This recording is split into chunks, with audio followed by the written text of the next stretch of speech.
நான் இன்னைக்கு வந்து ரிகோட்டா சீஸ் எப்படி செய்யணும் அப்படின்னு சொல்லிட்டு நான் உங்களுக்கு இன்னைக்கு தமிழ்ல காமிக்க போறேன். அதுக்கு தேவையானது வந்து மொத்தம் 3 இன்கிரீடியன்ஸ் தான் தேவை. ஒன்று ஃபுல் ஃபேட் மில்க் தேவை. அப்புறம் இன்னொன்று வந்து லெமன் ஜூஸ் எடுத்துக்கோங்க, இல்லாட்டினா வினிகர் எடுத்துக்கோங்க. அதுக்கடுத்து சால்ட் வந்து உங்களுக்கு தேவையான அளவு நீங்க சேர்த்துக்கோங்க. இப்போ நம்ம வந்து பாலை வந்து நான் சுட வச்சிருக்கிறேன்.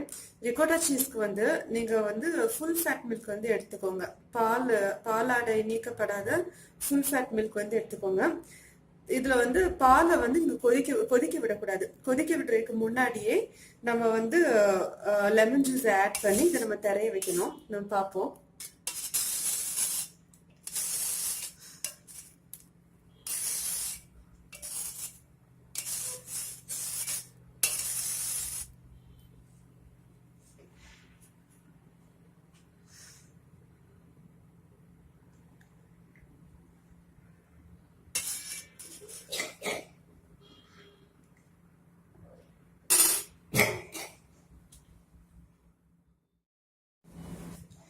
இப்போ பால் வந்து தேவையான அளவு உங்களுக்கு ஹீட் ஆயிடுச்சு. இதுக்கு வந்து 185 to 195 டிகிரி ஃபாரன்ஹீட் வந்து இருக்கணும். அப்படி இல்லாட்டினாலும் நீங்கள் உங்களுக்கு தெரியுமா, இந்த சூடான டெம்பரேச்சர் வந்துருச்சு. இப்போ நீங்கள் என்ன பண்ணுங்க, உள்ள இந்த லெமன் ஜூஸ் வந்து ஆட் பண்ணுங்க.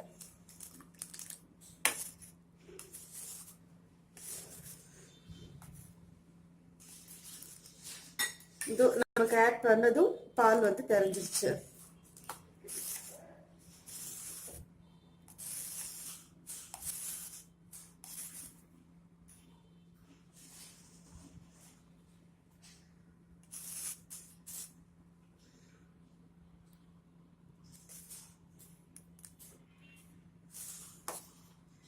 அவ்வளோதான். இப்போ பால் தெரிஞ்சிருச்சு. இப்போ நீங்கள் இதை ஆஃப் பண்ணிட்டு நீங்கள் இப்போ இதை வந்து ஸ்ட்ரெயின் பண்ணிடுங்க.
இந்த ரிகோட்டா சீஸ்க்கு வந்து நீங்க என்ன பண்ணக்கூடாது அப்படின்னா, அதை வந்து புழிஞ்சு அப்படி ஃபில்டர் பண்ணக்கூடாது.